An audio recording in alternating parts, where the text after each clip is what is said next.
Guruve Gaurachandraya Radhikaya Tadale Krishnaya Krishna Bhaktaya Tad Bhaktaya Namo Namaha Vancha Kalpa Trubhyascha Kripa Sindhu Bhaivacha Patitanam Pavanebhyo Vaishnavebhyo Namo Namaha Jaya Shri Krishna Chaitanya Prabhu Nityananda Shri Advaita Gadadhara Shivasari Gaura Bhaktavinda Hare Krishna, Krishna Krishna, Hare Hare, Hare Rama, Rama Rama, Hare Hare.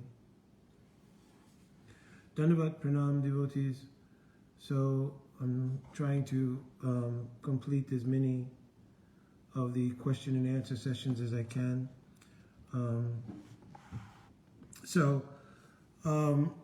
One question came in from a devotee who did not mind, though of course I'm not mentioning any names obviously or anything. I've always said that I would not do that, whether the person approved of it or not.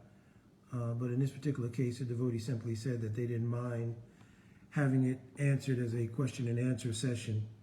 So the question was what to do if I have not been chanting the Diksha mantras or Gayatri mantras given by Guru, and I have not done it for some time, but I want to again take up the chanting of the mantras. What do I need to do? The person mentioned that they had received the mantras in written form on paper and so forth, and they still had the paper, so it was not a question of having forgotten the sequence or the mantras themselves, but that they just had not chanted for some time. Was there something special that needed to be done, any kind of ceremony or anything else? So it has been advised that if a person has not chanted the Diksha mantras for some time, if it is possible, one should again try to, with Shri Guru, hear the mantras again and reaffirm the vow to chant diligently and timely in their sadhana the mantras given by Shri Guru. Secondly, it's important to understand the illumination of the mantras. In other words, both the mantra, artha chantan means what's being contemplated, what are the meanings being contemplated. And many devotees, when they received initiation, again, they did receive the mantras on paper because that way they could easily remember.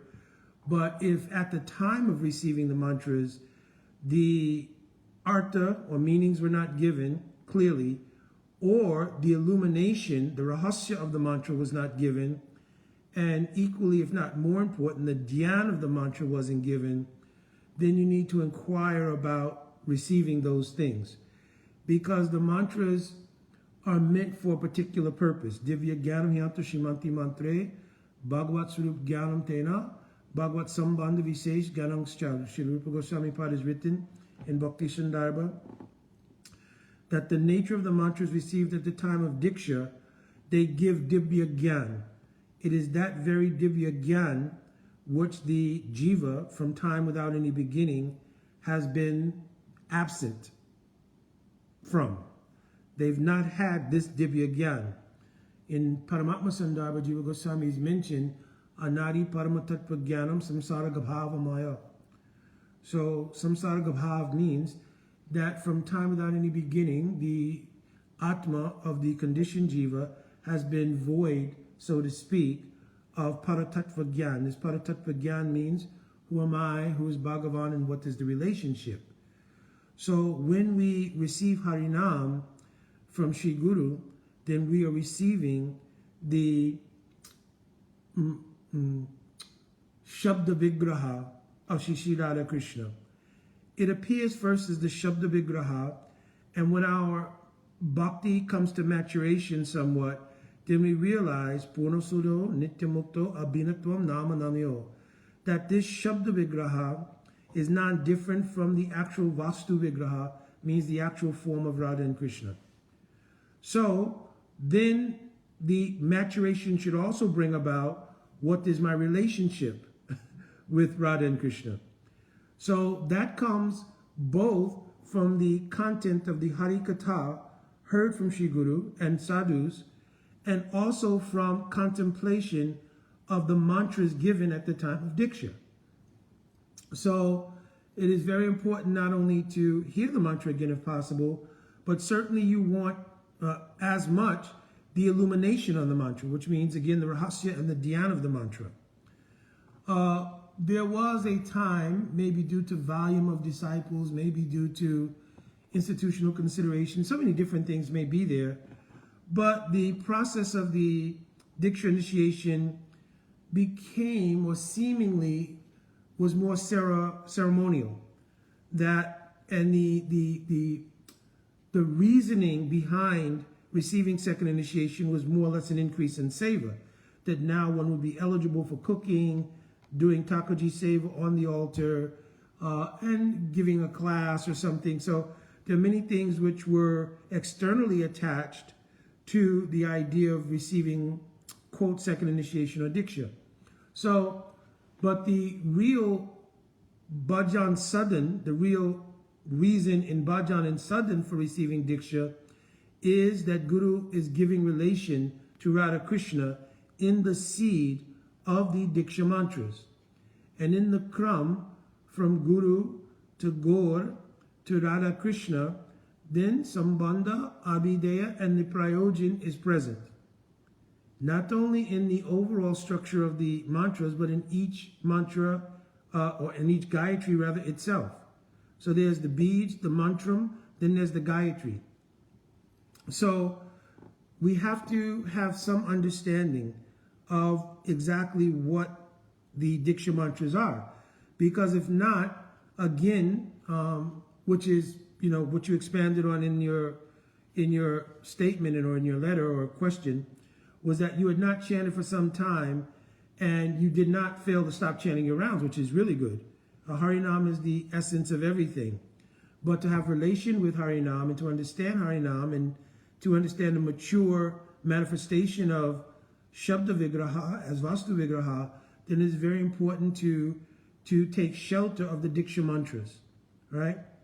Some devotees have, of course, in Chaitanya Charitamrita, it mentions that for chanting Harinam, even Mahaprabhu has mentioned, Nam Namakari Bahuda Nija Shaktis, Niyamita Smarane Nakala, that there is no niyam, means rules or regulations, in order to chant or remember Harinam. So also it's clearly mentioned that no prayaschitya, means purificatory ceremony or any formal initiation, Diksha, is necessary to chant Harinam. But Jiva Goswami's made clarification on that in Sandarbhas also, that this refers to someone whose bhakti sanskars are already perfected or matured, and therefore they can simply by Nam realize the Vastu Vigraha of the Nam and also realize their own Swarup simply by chanting Harinam.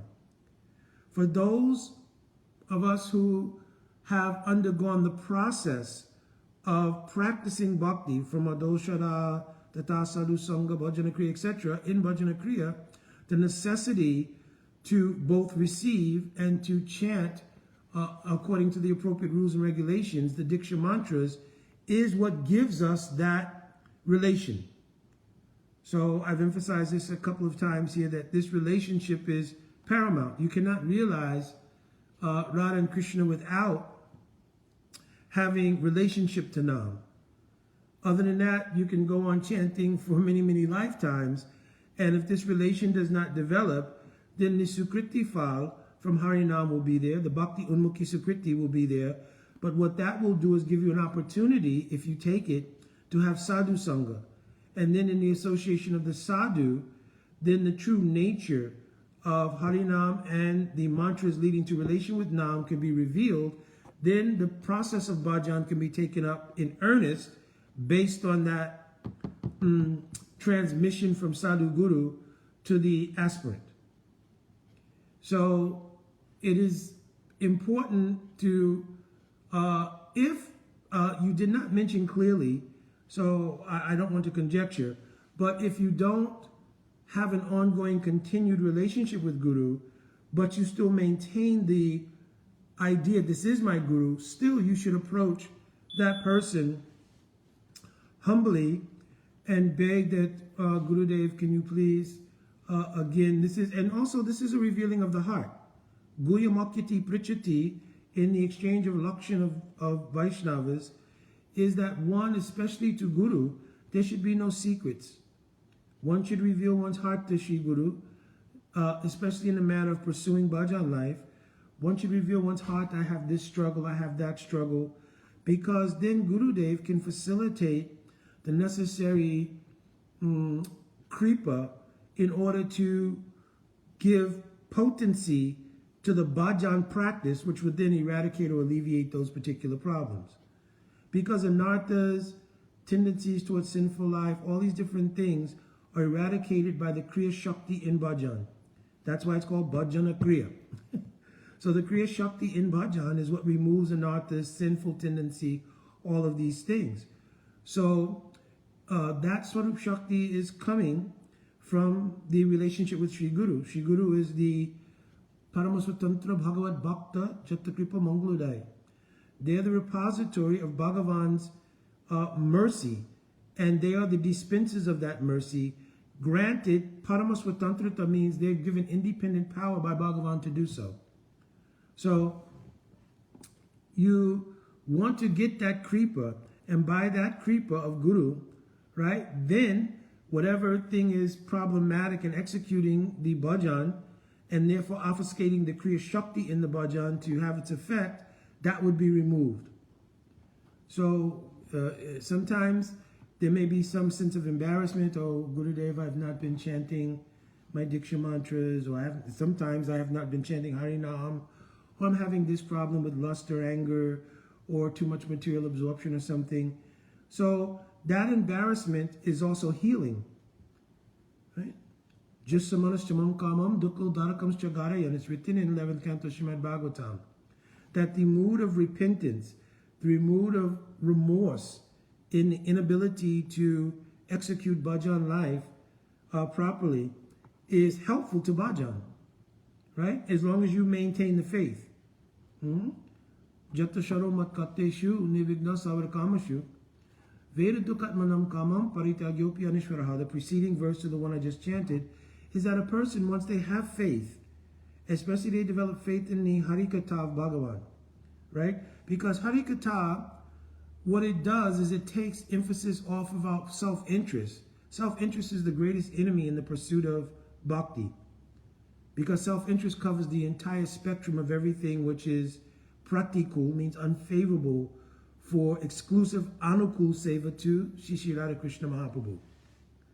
So if we can give up self-interest and see that only the interest of Hari Guru and Vaishnavas is prominent in our life, this will be so high-class helpful. You understand? This will be very high-class of help in pursuing bhajan life.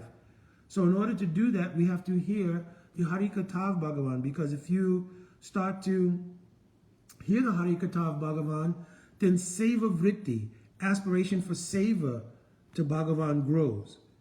And that desire to serve is partly the power, right, which removes other kinds of aspiration for self-interest. In Bhagavad Gita, simply explained there, Rasovrajam Rasopyasya Param Drishanavartate. The superiority of Bhagavat Seva Ruchi allows one to give up Jadras mood. Jadras means the desire to taste one's own happiness, self-interest, and so forth and so on. So the daily practice, from rising in the morning and doing the Stav and Stuti to Sri Gurudev, all of the proper Vaishnav Sadachar, everything else, the proper remembrances, right? Because smaran comes when the antakara means your chitta is becoming more pure. Then smaran is something that comes from that. But remembrance and practice of sadachar are two things that are in the purview of the aspirant prior to the chitta becoming purified completely, right? So, in fact, they're helpful in purifying the chitta, actually, of course. So from the time that you get up in the morning and you perform your sadachar, stavan, stutis, all these things, then attending the Mangal Arati, and again I mentioned many times, understanding the dhyan and art and dhyan of the morning sadachar. So when we do the waking of Shri Guru, when we do the waking of Thakurji, and then we begin our stav and stuti to Shri Guru Dev through Guru Ashtakam of Srila Vishnu Chakravarti Thakurpad, we should become deeply absorbed. Because a Vaishya absorption is what gradually tilts the emphasis of the chitta from the influences that come from material energy to the influences that come from spiritual energy. Because for as long as we have absorption in the material world, and in many cases by the necessity of existence, if you have to go to work for 8 hours a day, then you have responsibilities, so forth and so on, there's a certain degree of just chitta absorption in those things. It's unavoidable. So we have to try very much so to balance that by having very strong sadhana, right? Which is the counterbalance if we have to deal with the material world. Mahaprabhu told to Raghunath Das Goswami, Antra Nishtakara Bhayalok Vyavyahar. That if you have to deal with the material world, you have to deal appropriately. Bhayalok Vyavyahar. So Vyavyaharik means we should not have any attachment, but we should still do the things that are necessary. If you have a job, do the job well, avoid any complications and problems. If you are married, try to make your marriage very Krishna-centered so there's no rising of so many mundane issues and so forth and so on. According to your maturation, then you can gradually give up sensual connections and so forth and so on. And still, for grastas, and this is maybe one day to do a class on this, that sensuality should not be the linchpin of a relationship in grahasta life for those who are practicing bhakti. There is priti lakshan, there's the quality of priti or love in everything that's connected with Krishna. So if you've married a Vaishnavi or Vaishnav, then you should consider they are the sevak of Hari, Guru and Vaishnav. And the relationship and the affection exchange is based in the teamwork of serving Hari, Guru and Vaishnav. And if we think that this is not very pleasurable as opposed to sensuality and all kinds of other things, then it still means we require some more maturation in bhakti, right? On the other hand, there's, pragmatic understanding that if there's not a yet position to kind of divorce from sensuality in general, then especially for younger grahasta couples and so forth, then the pravritti means the positive actions towards coming to that should be there. And this should not generate, I'm kind of getting off topic here, but it should not generate a sort of animosity one to another. Well, you're the cause of the reason I'm being sensual, right? This is problematic. You're not good for my Krishna consciousness. All these kind of different considerations. We should think, we'll work together. We'll try to make agreement that because we both have this aspiration for bhakti, how we can regulate our lives in such a way that the sensuality and other kinds of self-interest in grahasta life don't overwhelm us.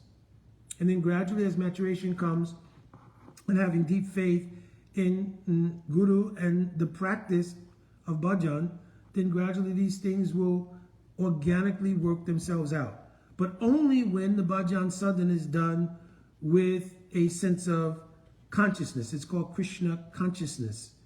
So there has to be application of the chitta vrittis, consciousness in relation to practicing. If you will practice, and I've gone over this, I don't know how many times over the last couple of days because it seems like many questions have arisen around it. If you practice niyam agraha, right, with just ritualistic intent, that this is my religion, I'm doing what I have to do, I do get up, I do chant my rounds, I do go to the Mangal Arati, so I'm doing my duty, so to speak. And having done my religious duty, now I can attend peacefully to my external world duties. So this mentality can be very, very dangerous, right? Because bhakti is not a religion, it's a relationship. You understand? It's a relationship between the Atma and Bhagavan. Right? Here Bhagavan means whenever you say, Jiva Goswami Pad says, if you say Krishna, just like if you say the king is coming, he gives this example. The king is coming means the king's not coming alone. He's coming with his retinue, associates, security, attendants, everything else. So by mentioning Bhagavan or Krishna, it indicates his Dham, his associates, his Leelas, everything, right? So if we are doing our sudden bhajan with relationship intent, that I want relationship, right, for the seva of Krishna, meaning his Dham, associates, etc., right, then our bhajan will bear the fruit of that intent. You understand?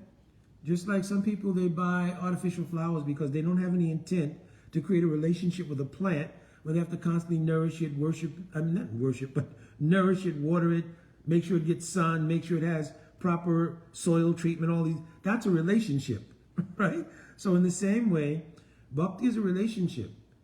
Well, this was a question that came up the other day about Ekadasi Brat and the Paran. Like, why is it such a big deal to observe the Paran, which is the breaking of the fast on the next day? Well, the Ekadasi Tikti astrologically runs a certain course.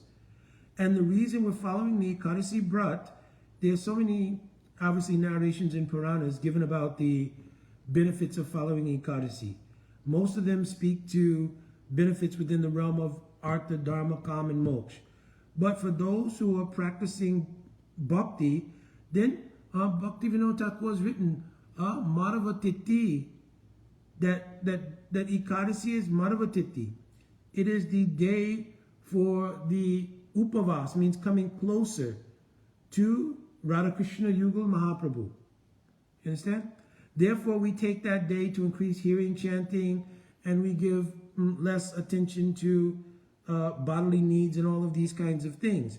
So this is part of a relationship.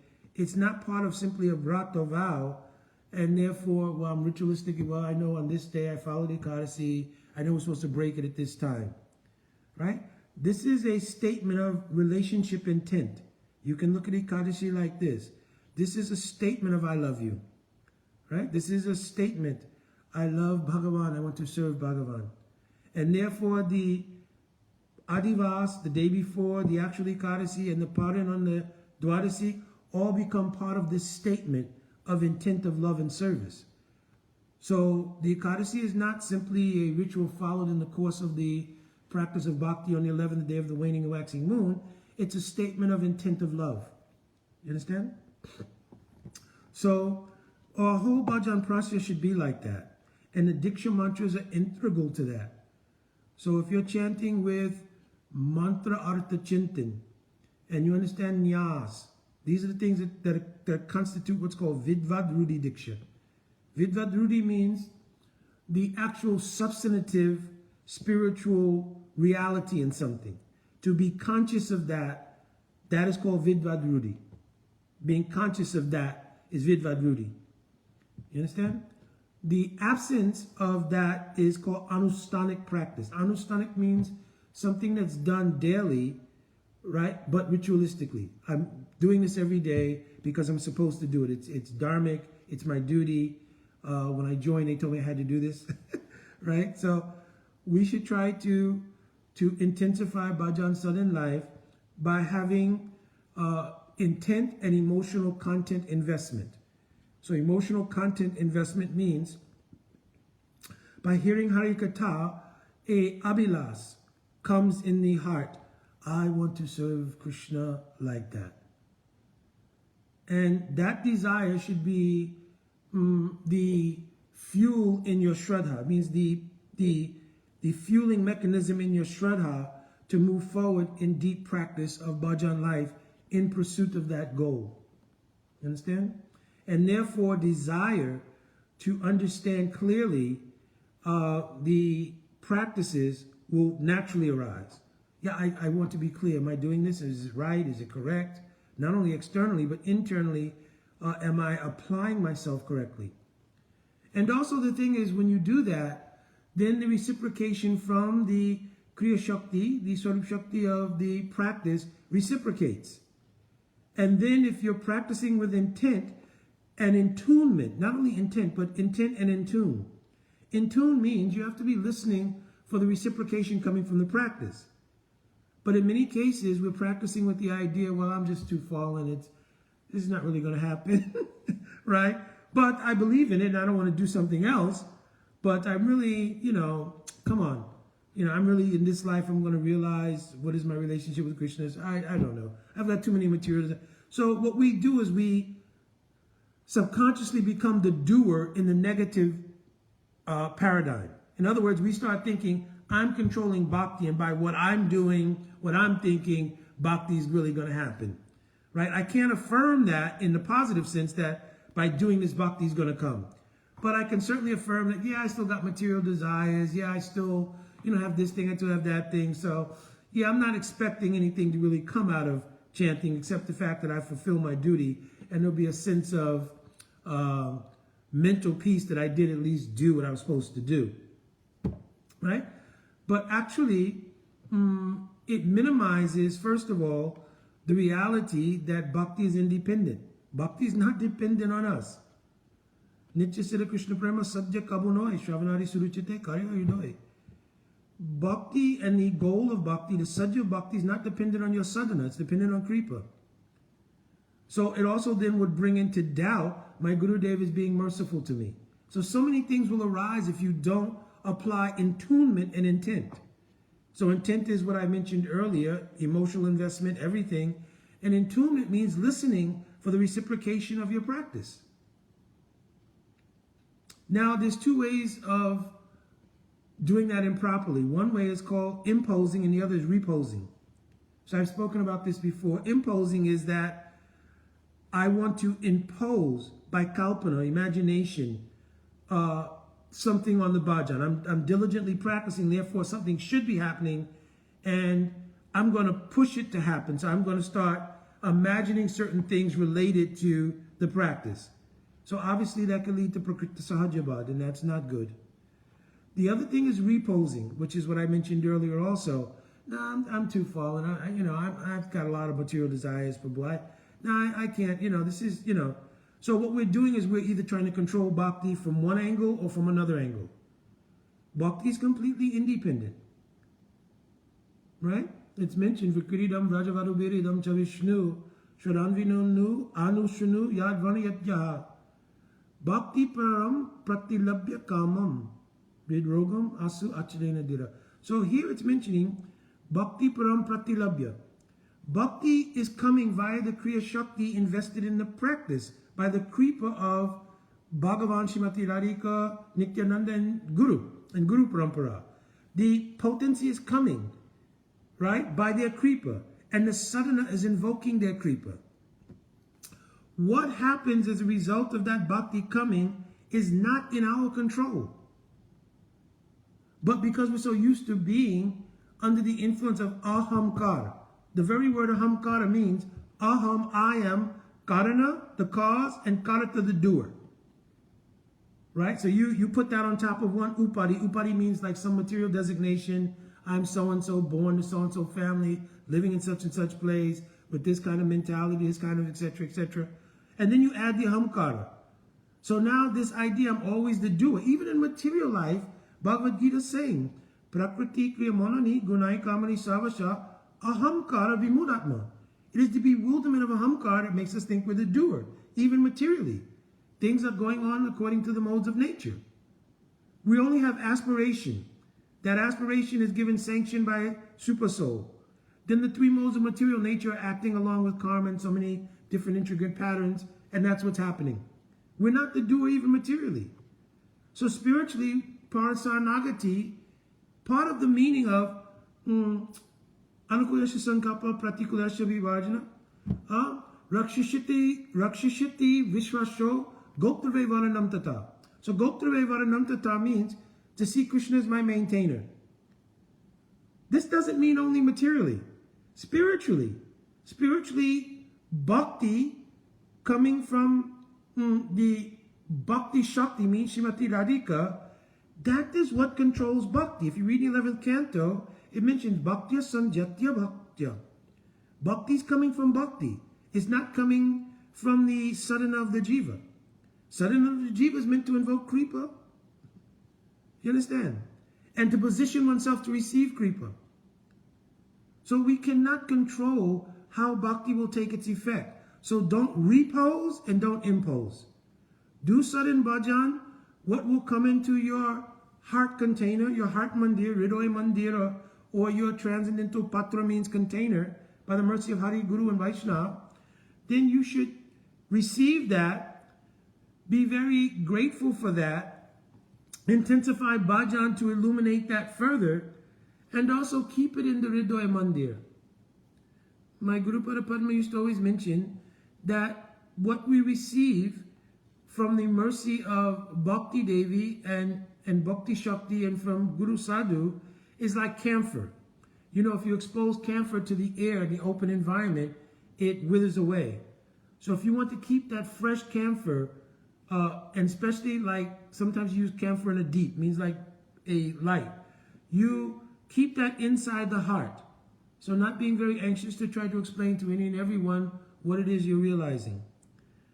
In the course of doing your Hari Katha, whatever you're realizing, that will naturally come out by the influence of Bhakti Shakti. And also with that, we will not think I am the doer. Oh yeah, I'm speaking very nicely. Oh, my kirtan was very, very nice. Oh, how wonderfully I was doing the Takaji Seva. Very nicely I had the fan going and everything was very paka, everything. So we'll try to avoid that as well and simply see that like an instrument that our Guru Parampara has used us to do some seva to Bhagavan. Takaji Seva on the altar, kirtan, cooking, prachar, means preaching, whatever it might be, that we've been used by the Shakti of Guru Parampara in order to serve Mahaprabhu Shri Radha Krishna Yugu. Because also, Raghunath Das Goswami is mentioned, and these are all the things of bhajan life. So that's why it's good to remember all these things, because these are the things of bhajan life. So Raghunath Das Goswami is mentioned, Pratishta Ashta Drashta, Swapacha Ramani Ridi Me Natet. That Pratishta Asha means the desire for name and fame, notoriety, etc., is very audacious. Drashta means audacious, right? Like an outcast prostitute dancing in the heart, right? What is the symbolism of a prostitute? Prostitute has no shame, right? And audaciously to trade their wares, which is sex life, they audaciously present themselves. So Raghunath Das Goswami is making a very deep understanding here. Though Pratishta Asha, the desire for name, fame, pride, all these things, is so audacious, still it dances in the heart openly, just like a prostitute. Why? Because pride fails to recognize itself. So when you're afflicted with pride, it's very difficult to realize. The only way you can realize that pride is there and pride is problematic is because in the next line he says, Katam sadhu prema spritati suchihi. How is it possible, he then says, for that nirmala praying, pure praying, to enter a heart where this exists? So then you can tell by the absence of ruchi in bhakti that pride is there. Because that pride then is fulfilling that desire for taste. Because if you'll taste the elements of pratishta, labdha, puja, etc., if you taste those things, then bhakti can't come there. So you'll notice that there's a taste, but this taste is not the same. That's why people can only do it for some time. Right? Somebody takes great pride in something in bhakti, especially, obviously, this happens in relation to doing the seva of being guru. Right? Somebody will develop guru abhiman. So guru abhiman means they consider I am a guru. Actual guru doesn't think I'm guru. Guru thinks I'm sevak to Mahaprabhu, my Guru Dev, Guru Parampara, etc. And one seva that's coming through is to give the love and affection of Guru Parampara to others who come into our purview, whose faith has been invested in you for that purpose. Understand? And therefore, very quickly, what you want to have happen is that that person who's given faith in the principle of Guru, because the Vyasti principle of Guru and the Akanta principle of Guru are one thing, but they are different at the same time. The Akanda principle of Guru is Nityananda and Srimati Radhika.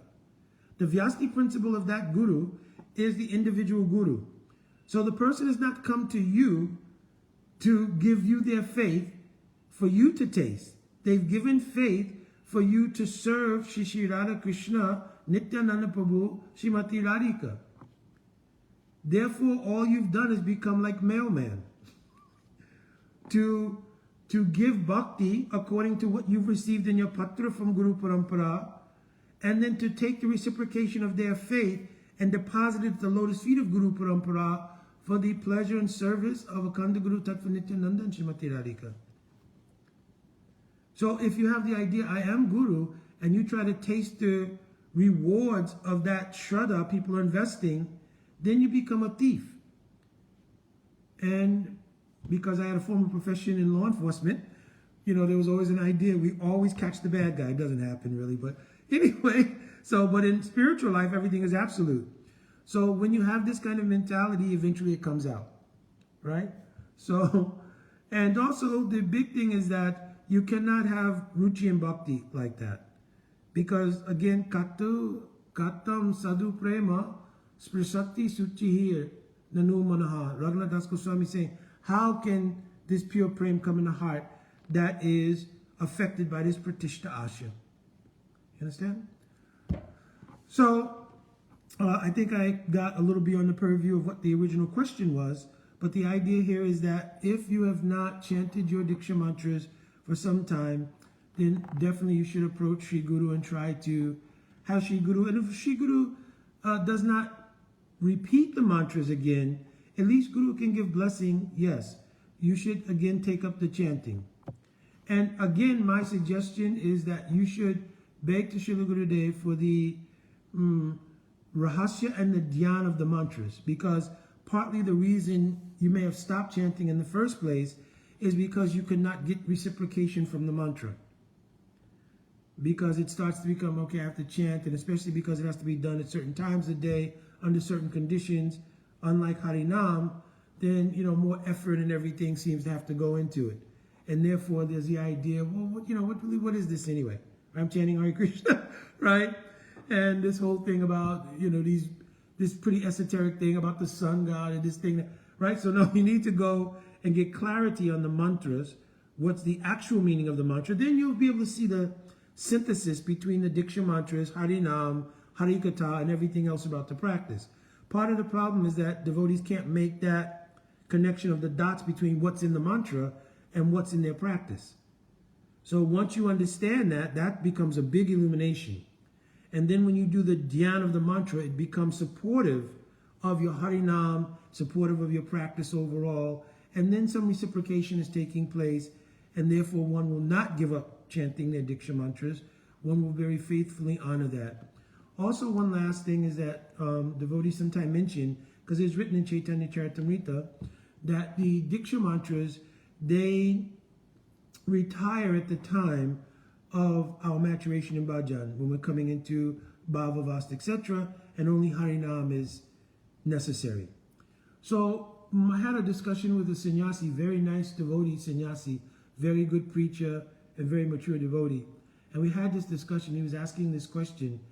And so I told my understanding from what I've gleaned from my guru and Guru Parampara is that the Diksha mantras don't so much retire, so to speak. That's just a way of expressing it. But actually they become one with Harinam. Because now the ability to see the vastu of the shabda, means the mantra, Hare Krishna Maha Mantra, getting darshan of the vastu means the form, qualities, etc. of Radha Krishna, then those Diksha mantras have become part of Harinam. Because remember, Mahaprabhu told, Namnam Akari Bahuda Nija Sarva Shakti. All of the Shaktis of Bhagavan. And who is the Mool Shakti of Bhagavan? Srimati Radhika. So all are in the lotus feet of Srimati Radhika. So now the mantras have not retired, because when you really examine the constitution of the mantras, they're composed of Nam. Abij, Prapati, and Nam. Right? So in many cases, how can we say that they've retired, they've gone away? No, they've been synthesized with the Mahamantra, which is the sum total of all Nam. You have to read some of the tikas of our acharyas on the Harinam. What is the dhyan of Harinam and everything? Even Radhika chants Hare Krishna. One very nice grantha written by Raghunath Das Goswami. What is this? Harinam Ratna Deepika. He's written about Radhika chanting Hare Krishna mantra when she's feeling deep mood of separation. So many deep things are there in the Hare Krishna mantra. All right, I'll have to take your leave now. My Dandavat Pranam. Vanchakalpaturvischa Kripasindavevacha Patitanam Pavanavyo Vaishnavebhyo Namo Namah. Jai Radhe Radhe.